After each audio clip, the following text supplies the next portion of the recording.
My mother would probably enjoy that introduction. My mother-in-law would say, that's a good start. Let's see how he finishes. I want to thank Professor Ganor is not in the room right now, but the IDC, the ICT, all the sponsors who've invited me to speak here today. I realize that I'm in between lunch, so I'm going to take my wife's advice. My wife said, when I asked her what to do with the speech, she said it should be like a woman's dress, long enough to cover the subject, short enough to maintain some interest. So we're going to try to do that.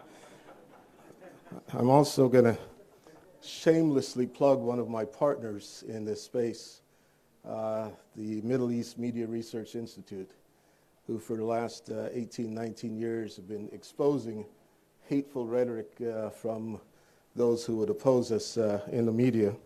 And so I'm proud to be able to support their efforts in exposing and unmasking the Salafi jihadist movements and disseminating that information for policymakers. This conference brings together the best and the brightest mind, a collection of individuals who spend all of our time thinking about terrorism. I can't imagine we're a really great group at a cocktail party as we talk about terrorism and the horrible things that terrorists do. Nevertheless, we're lucky individuals who are tasked with planning for the worst, thinking through every possible scenario of attack, intuiting the moves of our adversaries at every turn, and creating unprecedented mechanisms to deny the possibility of disaster to strike any sector of our countries. This battle is uphill. Our enemies are creative and adaptive and seem to be consistently one step ahead of us. As they innovate, we have a tendency to fight the last war, to instill better security systems at our airports after 9/11, to ramp up our cybersecurity fail-safes only after a system has been breached. We spend billions of dollars and take years to respond to past threats, while our adversaries invent new ways to attack our blind spots. And let me tell you, ladies and gentlemen, I believe we have a blind spot. I want you to think about on 10 September 2001, how we envisioned a hijacking by an airplane. We envisioned terrorists taking an airplane, landing somewhere. We begin the negotiations. We take a hostage, they release a hostage, we do something in return for the negotiation. But the negotiation may end in a settlement where the hostages are released, or we storm the airplane and take it by force. I don't know that there was a whole lot of folks on September 10th, even the morning of September 11th, who thought about an airplane flying into a structure and being used as in that way. And we may be in the same place today. Our way of, we have a giant blind spot, and it's called cyberspace. Our way of life, everything we do is connected. There's not a system today on the modern battlefield that is not connected. Our command and control systems, our intelligence systems, all connected. Our industrial control systems, which facilitate transportation, manufacturing, and delivery of electricity, water, oil, gas, energy, all of which support our national security and economic activity, are all connected. With the impulse to rush onto the network, industries are trading in inefficiency for vulnerability.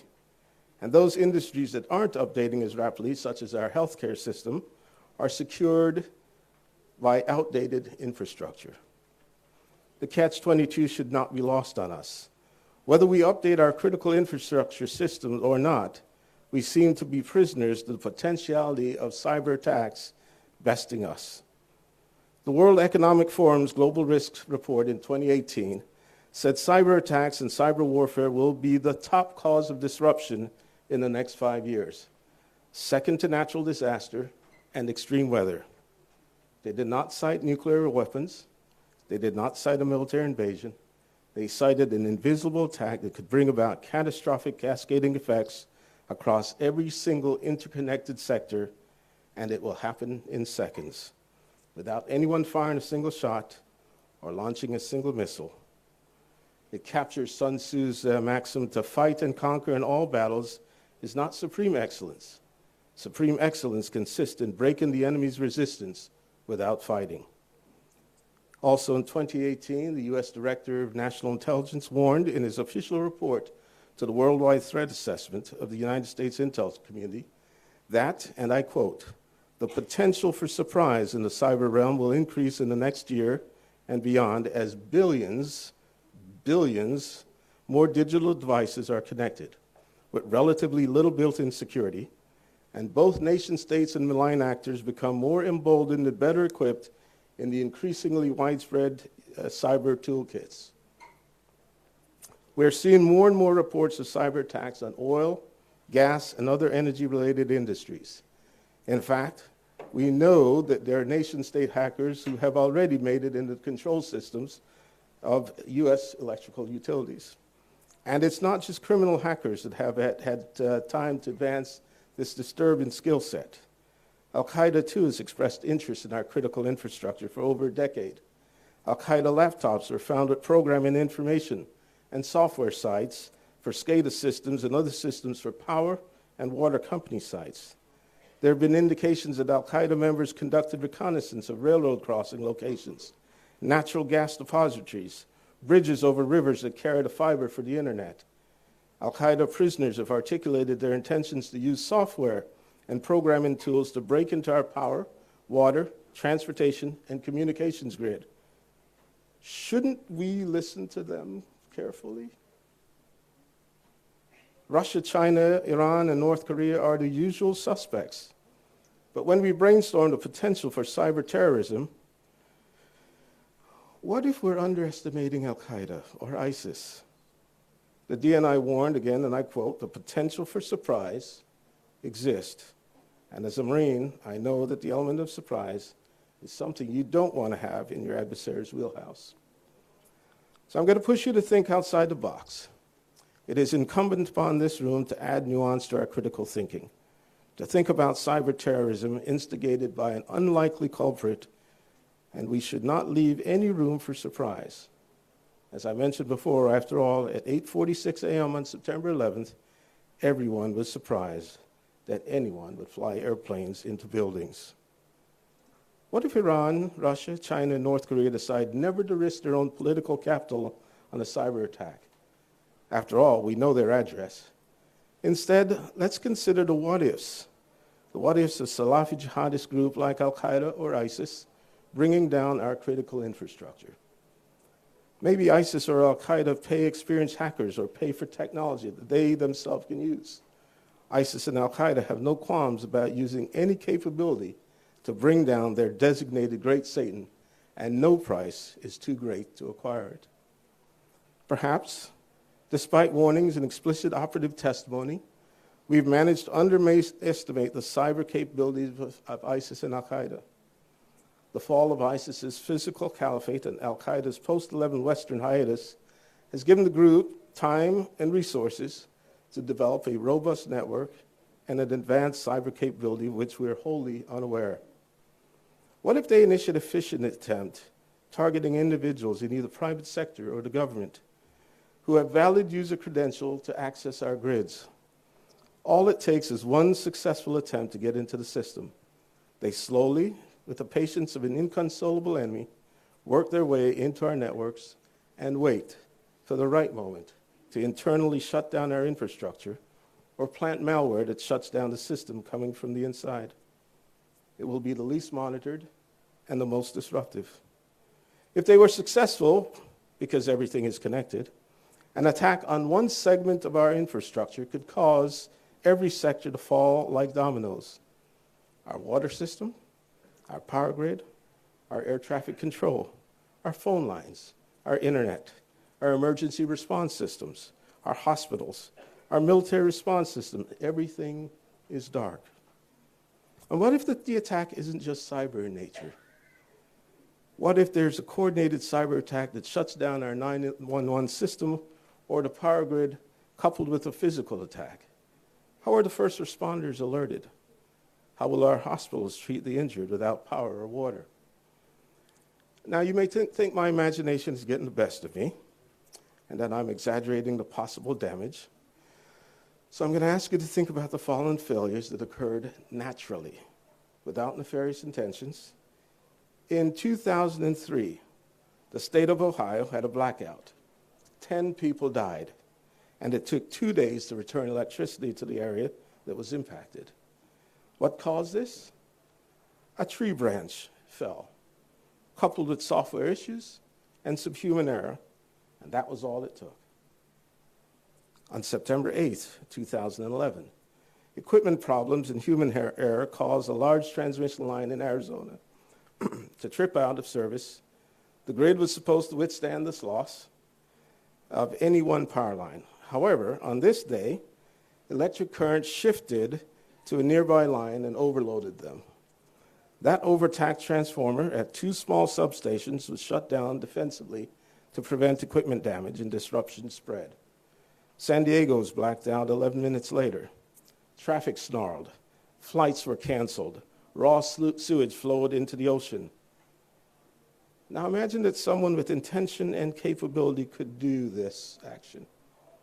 Could they coordinate attacks that hit simultaneously around the country? The U.S. Department of Energy in 2017 said widespread disruption of electrical service because of transmission failure initiated by a cyber attack at various points of entry could undermine U.S. lifeline networks, critical defense infrastructure, and much of the economy. It could also endanger the health and safety of millions of citizens. We aren't prepared for that. And let's assume for a confident moment that we could get back online and reset our systems. What comes next? We now have within U.S. Cyber Command a concept called persistent engagement, where we will not allow an adversary to move in this space without some cost. But how do we get exact cost? As I said before, if the attack were carried out by Iran or Russia, we know their address. But what is ISIS's address? How do we strike back against Al-Qaeda with at least 22 known places of operation around the world? To demonstrate we'll not tolerate this, where do we strike? What if we find that the IP address of the computer that carried out the attack and that they're located in France or Britain or the United States? How do we appropriately respond while respecting the sovereignty of our allies, the due process of our citizens, and the essential precedents for avoiding civilian casualties? These questions need to be addressed, and it would be foolish to assume our systems are protected enough to assume our adversaries, who are articulated daily their intentions of bringing us down, are just spouting rhetoric and cannot actually deliver on their promises of destruction. Now, in my hypothetical yet plausible scenario, the target is the United States. But this type of attack could bring about catastrophe to any modernized Western country. In our interconnected world, the reverberations from an attack on the United States will be felt around the globe. If our financial sector collapses, the world economy crashes. If our air traffic controls cease to function, flights around the world need to be rerouted, causing chaos in the skies. And if someone figures out how to attack the U.S. through cyber means, you can bet that they can and will bring down your critical infrastructure also. This is why these thought exercises in a room like this are critical. We are the red team and the blue team, experts who can determine the future of national security. So I implore you, have these discussions over the next few days. Don't fight the last war. Discuss things that seem out of the realm of possibility. I assure you, it is infinitely better to be over-prepared than caught off guard, as Pearl Harbor and 9/11 acutely demonstrated. I am humbled to be in this room speaking to this audience. I encourage you to push the envelope. I encourage you to continue to support these efforts. And I know that if we put our minds together, we can make this place and this world a much safer and secure space. Thank you all very much.